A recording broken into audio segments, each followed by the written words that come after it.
let's get to it, man. First one in a long time. We got this.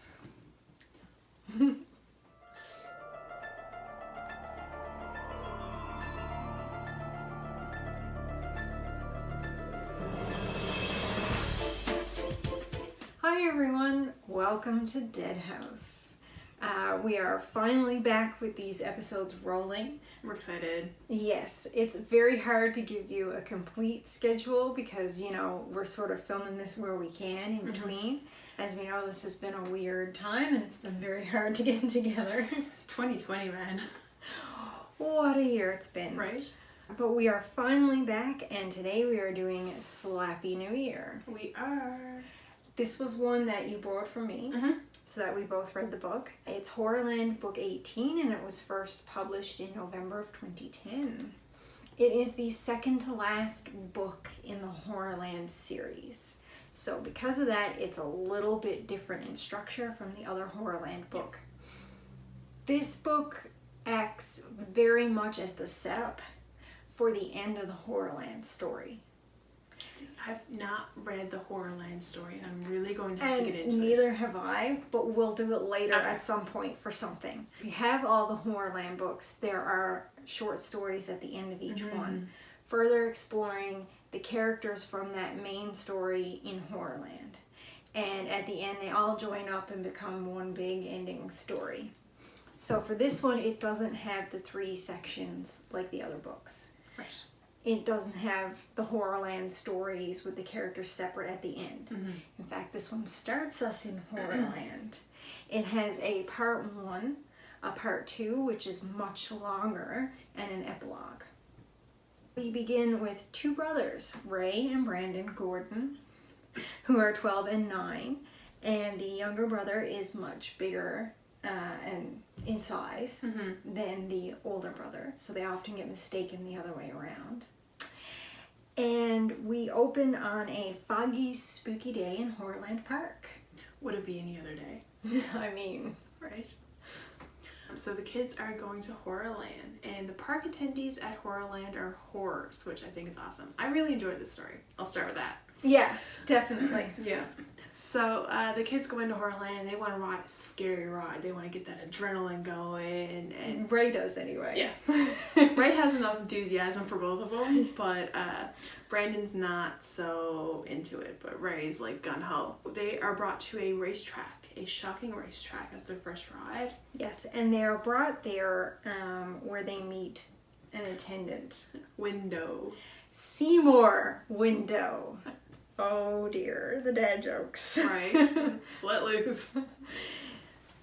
And they don't like that ride. They don't like the shocking racetrack.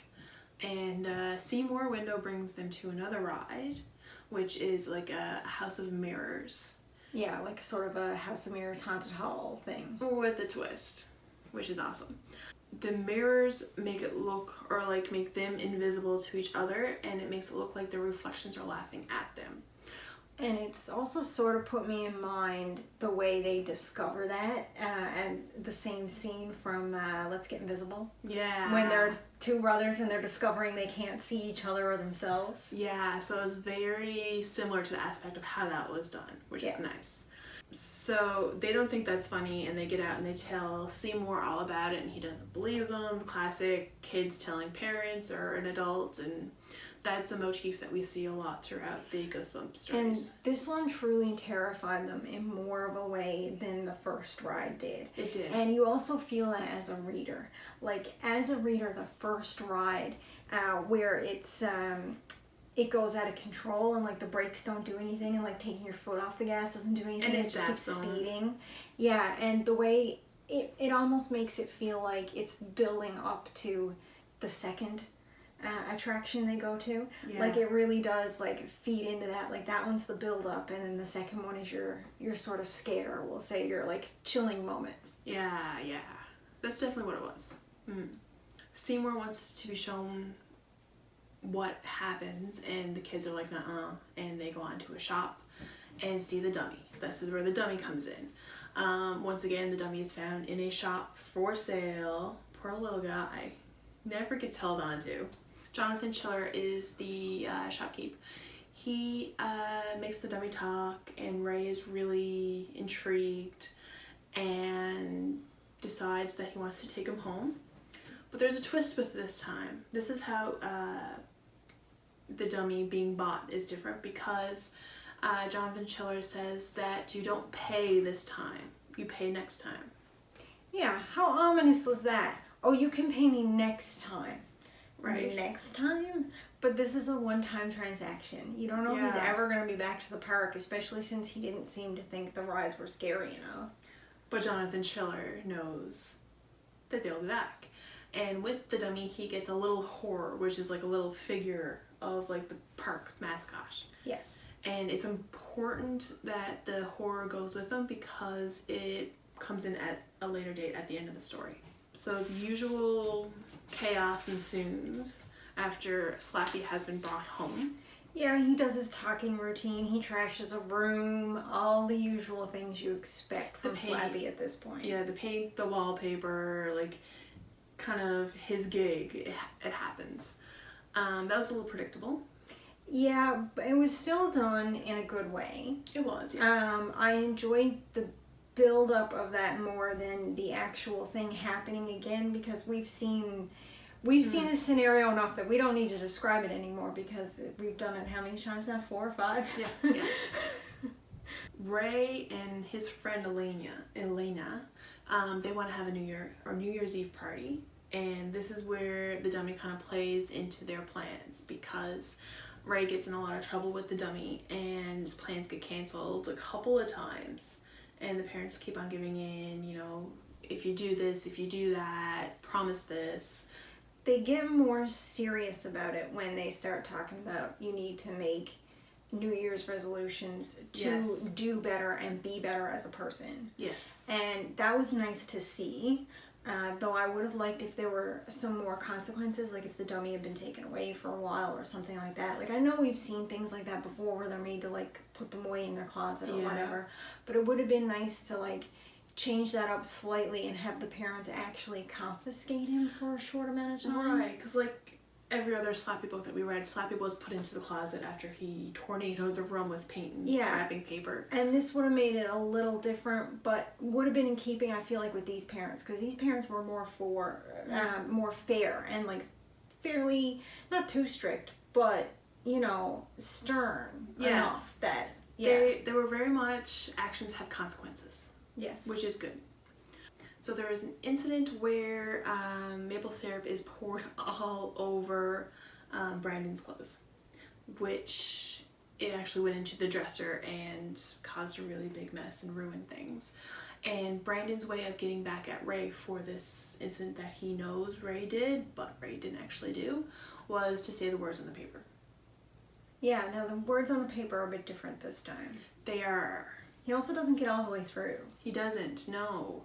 And that, I think it's a couple of times they try. They keep on getting cut off and they don't actually get the words out. As the story goes on, neither Brandon or Ray admit to bringing Slappy to life. That is correct. So, because of all this chaos that has ensued prior to this argument, it sounds like Slappy was actually activated before. Yeah, like he was already alive when he was sold. Yeah, that's the impression that I got. But if that's different from your interpretation reading, comment below. Yeah, let us know. But I figured that this shopkeeper already had him activated and was sold to them on purpose. Right, so... Which is how he knew they'd be back. Oh, they'd be back. He knew what Slappy was like. Ray and Elena get another chance to have their New Year's Eve party, and they're psyched because all the class is coming, and they're going to have it in the basement while the parents are next door. They make sure that Slappy's taken care of. He's actually thrown into a garbage bucket. Yes. So he's done. He's out. He's gone. They clean up the basement, stacking paint cans against one of the walls, and getting ready for everybody to arrive. Convenient plot paint cans. Yes. Because his parents had been saving paint from when his dad had a general store. Was that it? Yep. Yes. And when the party is going, Slappy shows up. This walking, talking puppet shows up in front of all these kids. Now, I think this was the biggest event that Slappy actually presented himself as being alive in without having a person attached to him. Yes, mostly because when he did it before, it was for a lot of younger children. Right. At that party at,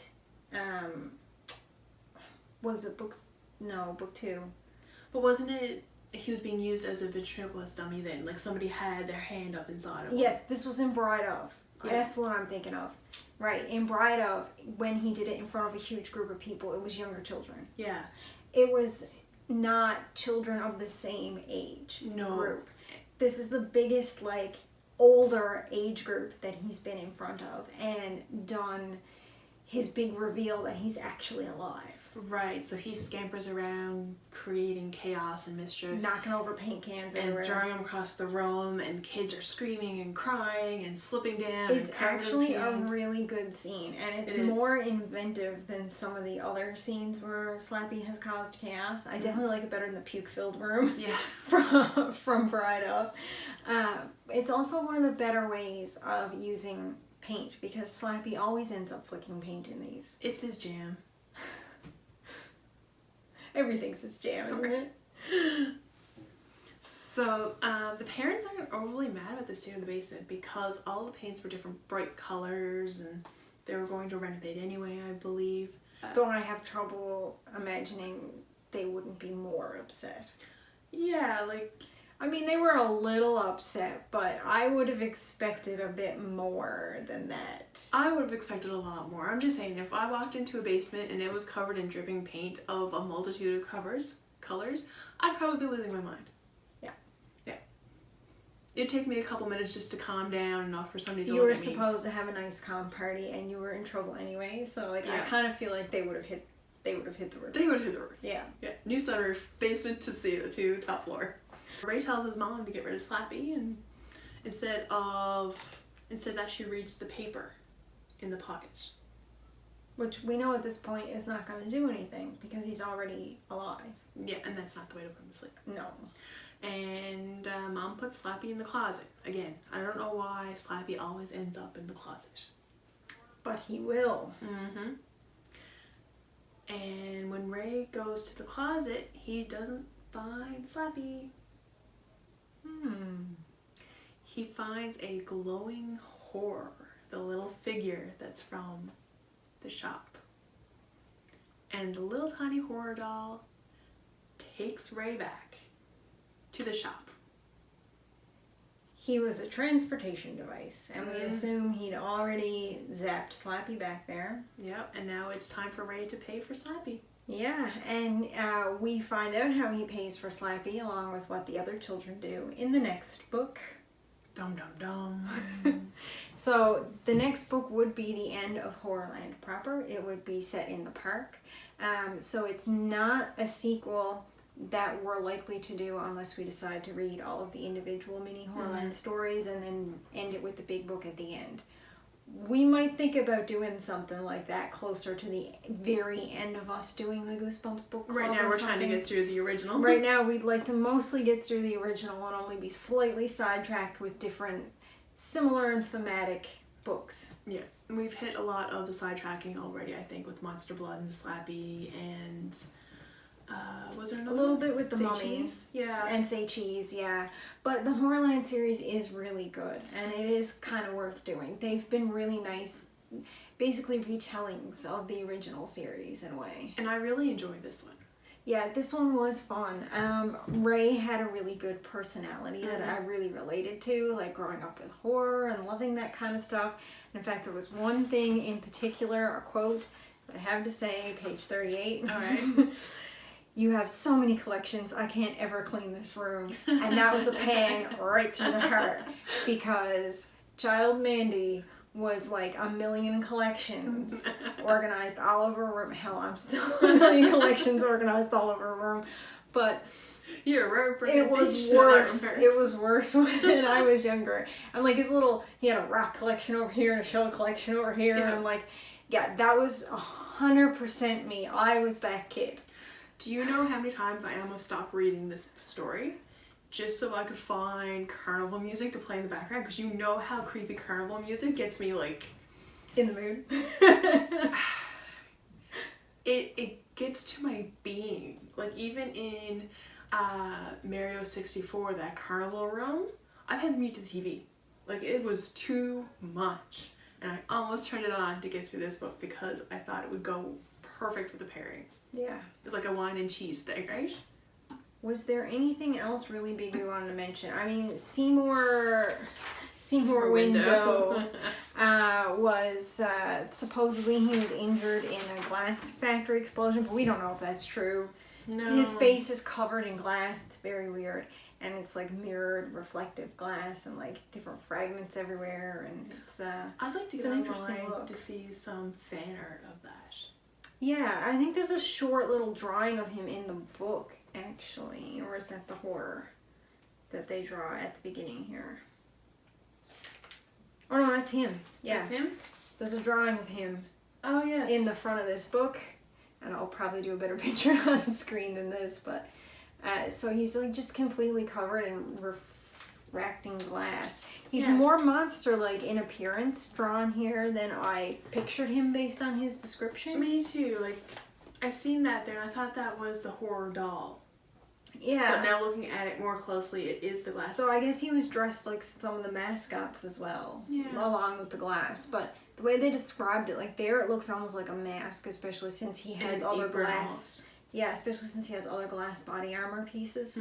But I pictured it as being like on his face. Yeah. And like more embedded.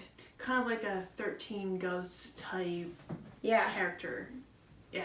Definitely. That's way more how I pictured it, like reading the description. A bit of like the Juggalo, or not the Juggernaut. Yeah. A bit of the Juggernaut and a bit of like the Broken Princess. I think that's the name of that one.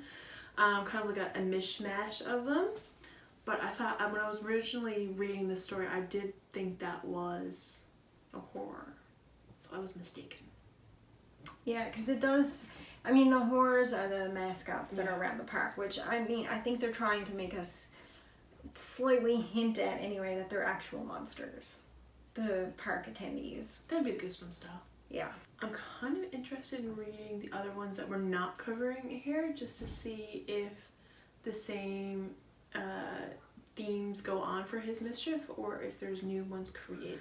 I mean, that would be interesting. The only thing is, the only books we're not covering of Slappy are the Slappy World ones, because he has his own series now. Yes. And that's the newest run of Goosebumps books. So that would be way too much to get into. Yeah, we're not doing that right But now. if anyone has been reading and following along with the new Slappy World series, and you notice a lot of these same things come up over and over again, or if you noticed any little callbacks to the original series, we would love to hear that. Absolutely. Once again, too, Slappy is very much a symbol of their relationship, the brotherly relationship. It starts tumultuous before Slappy shows up. Yeah. And in the same way that the bride one did, because the bride doll was there from the beginning. So when Slappy shows up already alive, that makes sense because they already have a not good relationship. Yeah. He is very resentful of the fact that his brother is such a scaredy cat, and he has to do like family friendly things with him, and he has to look out for him, and he wants to do all the spooky stuff, and that's where his interests lie. Yeah, and he hates having to tame everything down for him, and he hates that he never enjoys things with his brother because they're always too like babyish for him. Would you say this HorrorLand is kind of a spoof of either the Disney parks or Universal parks?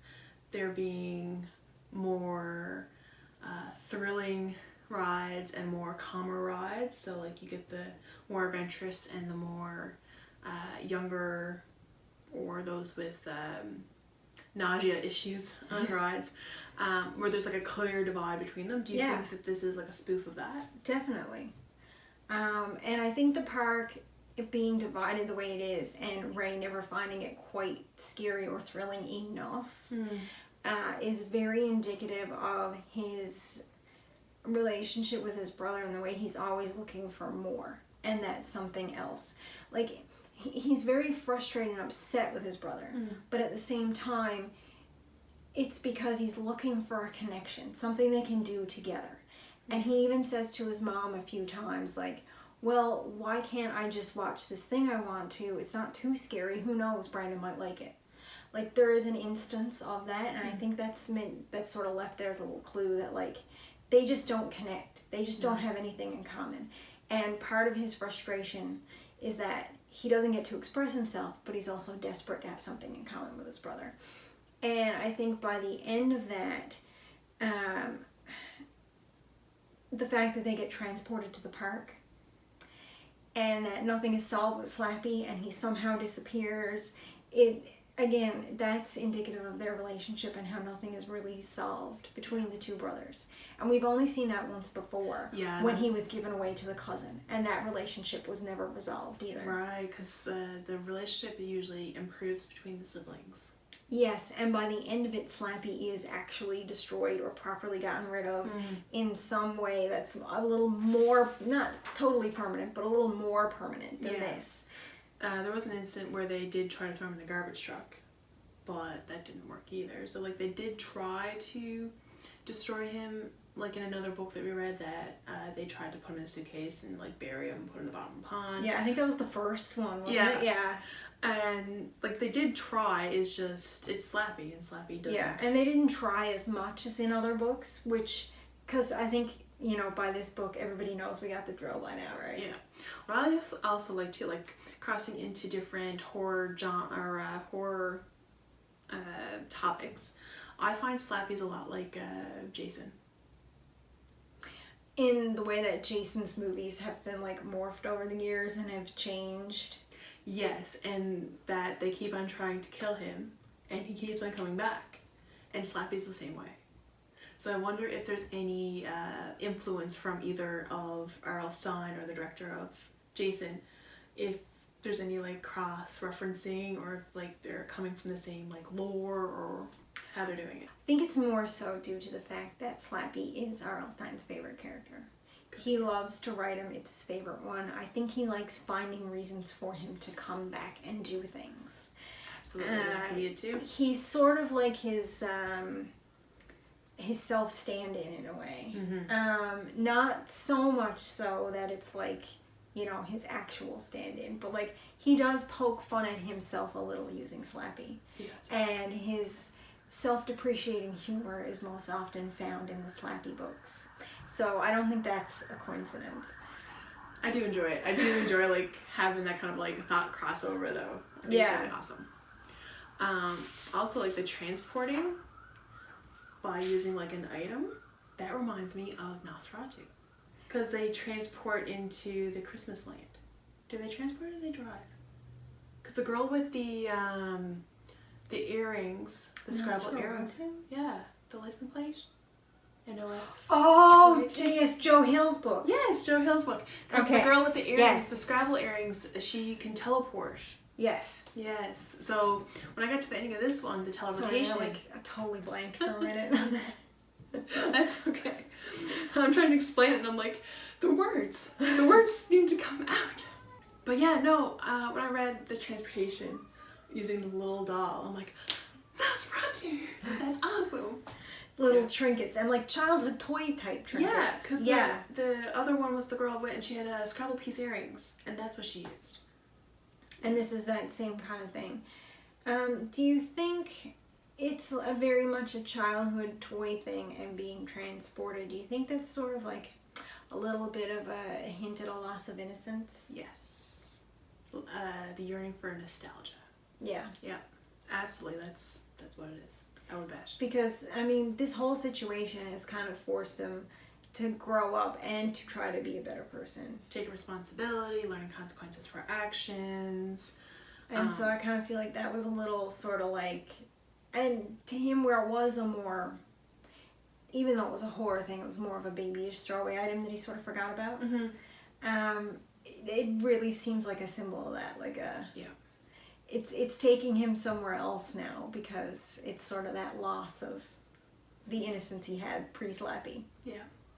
And I really liked this story. I really, really liked it. It was a lot of fun, and it's hard to go too in-depth with this on account of how we'd be retreading all the same things we've done with all the other Slappy stories. That's the thing about the Slappy books. Yeah.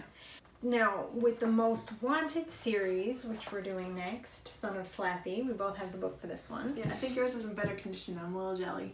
Well, there's a little bit of cracks there, but... Yeah. Copy I got secondhand. Mine too.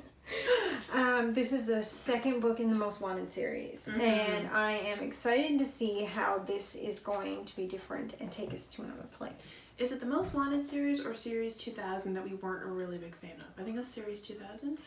The one Series 2000 book we did was good, but it didn't feel like a Goosebumps book. It felt more like a sci-fi suspense than a real Goosebumps tale. Okay. That was when we did the... Was it the Bat one? It was the Mummy one. Okay, yeah, no, I'm thinking of the same one. Yeah. Yeah. Because it was the only other Mummy book that went outside the main series. Yeah. The Mummy Walks or something like that. Yeah, because like the guy's house, you look up and see the bats, and then his like downstairs was like an Egyptian room and a museum. No. No? This is the one where he got kidnapped and all that spy stuff went on. And he had the jewel hidden in his basement and his parents weren't his real parents and he was actually a prince. Don't you remember that story? I do when you're talking about it, but I'm like, I'm intertwining them. That's the Series 2001. It was a HorrorLand one. Where she was in an unknown town, her and her brother, and they got taken to the castle. Yeah, and he was a mummy. Oh my god, I'm mixing them up. So was the girl. She was working with him with the blue bird tattoos. Yeah. Yeah, you're mixing all the stories just, like, together now. them. Listen, it's been a year since you've looked at any of them, so it's fine. 2020. We're like halfway through the year and it's already been like 10 years. Oh boy, that's the truth. Right. But we really like this story. We did. Is there any aspects of it that we talked about or we didn't talk about that you guys like that you want to mention in the comments? Oh, and before we go, one last thing, because we were keeping track of the fat shaming that had been going on throughout the Goosebumps series in general, as leftover 90s things go. It's a terrible thing. One thing I did like about this book, before we tell you a little bit more about Son of Slappy, is that initially when the fat character is introduced, it is just a regular, normal description. It's not fat shaming or making fun of that person in any way. It's just an aspect of their And it was part of character. making fun that Slappy did of Elena's family. Now, that's the part where it gets bad. Yeah. Because they take something that's just a good, nice description, and it's actually, like, it actually is a good description. Because usually, even the description is a bit, poke and fun. But this one wasn't. And I kind of... then it gets reversed when Slappy makes the jokes, because, and I feel like that's the stupidest, worst jokes to make. And I know the point is Slappy is bad, and you're not supposed to emulate it, and it's meant to be a horrible thing, but I just don't know why it has to keep happening. No, and I didn't include it in the summary when I was going over it, because I figured we would talk about it later where we do the shaming section of the video. Yeah, that wasn't a good part for me. I kind of just like glazed over that and went about the rest of it. But you're right. It wasn't enough to like fully take away from it, but the thing is too, like, it happens so often that night you notice it, you can't unnotice it. Right? I wish you keep score of how many books don't include it. That might be a shorter list. That would definitely be a shorter list. Oh my goodness. I see why he includes it in his stories, because it is a common feature that smaller kids who read these books do comment on and do unfortunately bully people for. I just think it could be presented in a better way. Yeah, we're left out altogether, and then kids, eventually just find other things. They're easily distracted. No, Ask me how. I agree. But I just figure like it could be something that's left out. Like they could be commenting on different things or saying rude jokes or like using gross humor. Like they don't need to comment like when they vomited over everything at the school play and things like that. Like gross out crude humor, which is something that Slappy does. And kids are equally as interested in that as more so. Right? So I was glad it wasn't a main feature of a character that was throughout the book being mentioned. Yeah, it was just little a side section. thing. So, for our next book, Son of Slappy, did you want to read the back, or will I? You can go ahead. I can go ahead? You can go ahead. Okay. Jackson Stander, now there's a name, is every parent's dream. He doesn't get into trouble, he always does his homework, and he never ever lies. Sure. Uh-huh. His teachers all trust him completely. He even volunteers at the local youth center. He's sounding a little bit too good to be true. But that was all before Jackson came across an evil ventriloquist dummy.